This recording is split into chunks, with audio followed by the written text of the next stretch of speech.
America और Iran के बीच युद्ध जैसे हालात बनते दिख रहे हैं। डोनाल्ड ट्रंप ने पहले ही अपने 2 परमाणु एयरक्राफ्ट कैरियर्स को फारस की खाड़ी में भेज दिया है।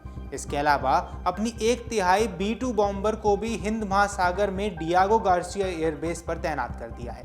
इन बॉम्बर्स ने यमन में तबाही मचानी शुरू भी कर दी है। इसके अलावा इजराइल की सेना भी ईरान पर हमले की पूरी तैयारी कर चुकी है। अमेरिका और ईरान के बीच ताज़ा तनाव की सबसे बड़ी वजह हूती विद्रोही और तेहरान का परमाणु बम कार्यक्रम है। अमेरिका और इजराइल के इस सैन्य तैयारी के बीच ईरान के डियास गार्सिया को तबाह करने की धमकी दी है। ईरान ने अपनी मिसाइल सिटी से लंबी दूरी तक मार करने वाली मिसाइलें दिखाई हैं। विशेषज्ञों का मानना है कि अगर ईरान और अमेरिका इजराइल के बीच युद्ध शुरू होता है तो इससे परमाणु युद्ध में बदलने में देर नहीं लगेगी।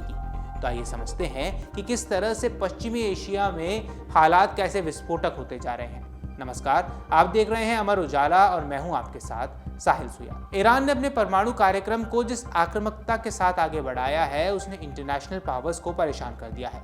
खासकर इजराइल और अमेरिका सबसे ज्यादा चिंतित है।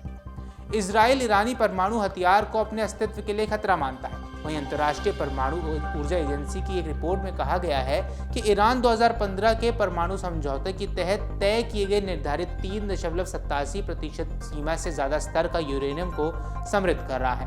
आपको बता दें, यहां तक आशंका जताई गई है कि ईरान के समृद्ध यूरेनियम का भंडार 7% से ज्यादा हो चुका है। यानी ईरान परमाणु बम बनाने के काफी नजदीक पहुंच चुका है। हालांकि तेहरान कहता आया है कि उसका परमाणु कार्यक्रम शांतिपूर्ण उद्देश्यों के लिए है, लेकिन सऊदी अरब और इजराइल जैसे देशों से उसकी मंशा खतरनाक लगती है। लिहाजा अमेरिका के राष्ट्रपति डोनाल्ड ट्रंप ने धमकी दी है कि अगर ईरान परमाणु वार्ता के लिए तैयार नहीं होता है तो उसके ऊपर हमले किए जाएंगे, और अगर ये हमले परमाणु केंद्रों पर किए जाते हैं तो तबाही कई ज्यादा विनाशक हो जाएगी। लिहाजा ये जानना जरूरी हो जाता है कि आखिर ईरान किन किन जगहों पर परमाणु बम बनाने के कार्यक्रम चला रहा है। ईरान का परमाणु कार्यक्रम कई स्थानों पर फैला हुआ है। ईरान अब 2 जगहों पर 60% विखंडनीय शुद्धता के साथ यूरेनियम को समृद्ध कर रहा है। परमाणु बम बनाने के लिए 90% तक यूरेनियम समृद्ध होना जरूरी है। ईरान के पास इतने मटेरियल जमा हो चुका है जिससे वो कम से कम 6 परमाणु बम फौरन बना सकता है। इसके अलावा भी ईरान कई जगहों पर परमाणु कार्यक्रम को संचालित कर रहा है। ये जगह है नतांज, फोर्डो, इस्फान, खुंडाब और बुशहर। यहाँ समझने वाली बात यह है कि ईरान का परमाणु कार्यक्रम 1950 के दशक में शुरू हुआ था। उस वक्त अमेरिका और ईरान के बीच काफी मजबूत रिश्ता हुआ करता था। अमेरिका ने ही ईरान को परमाणु तकनीक देने की शुरुआत की थी, लेकिन 1979 में इस्लामिक क्रांति के बाद अमेरिका ईरान के परमाणु कार्यक्रम के खिलाफ हो गया। अमेरिका ये मानने लगा कि ईरान परमाणु कार्यक्रम का इस्तेमाल सैन्य मकसद के लिए कर सकता है।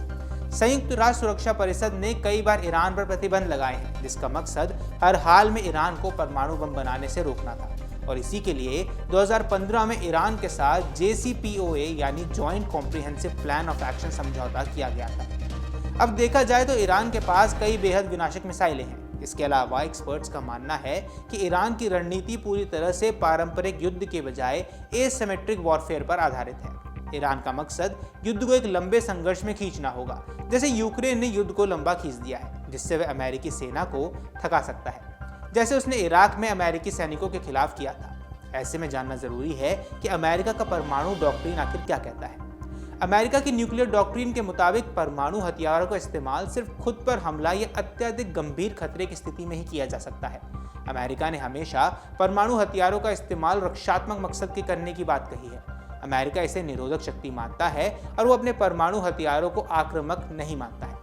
ऐसे में क्या ईरान पारंपरिक युद्ध में अमेरिका को इस मोड़ पर ला देगा कि सुपर पावर के पास परमाणु बम गिराने के अलावा कोई और विकल्प ही ना बचे? या अगर ईरान अमेरिका को नहीं भी हरा पाया तो क्या वो इतना विनाश फैला देगा कि अमेरिका के लिए युद्ध को खत्म करने के अलावा कोई और विकल्प ही ना बचे? सवाल उठने लगे हैं कि डोनाल्ड ट्रंप की धमकी क्या किसी विनाशक युद्ध की चेतावनी तो नहीं? अगर आप ये वीडियो YouTube पर देख रहे हैं तो हमारे चैनल को सब्सक्राइब कर बेल आइकन दबाएं, और Facebook पर देख रहे हैं तो हमारे पेज को लाइक करें। 8 मिलियन प्लस सब्सक्राइबर, आपके इस भरोसे के लिए बहुत धन्यवाद।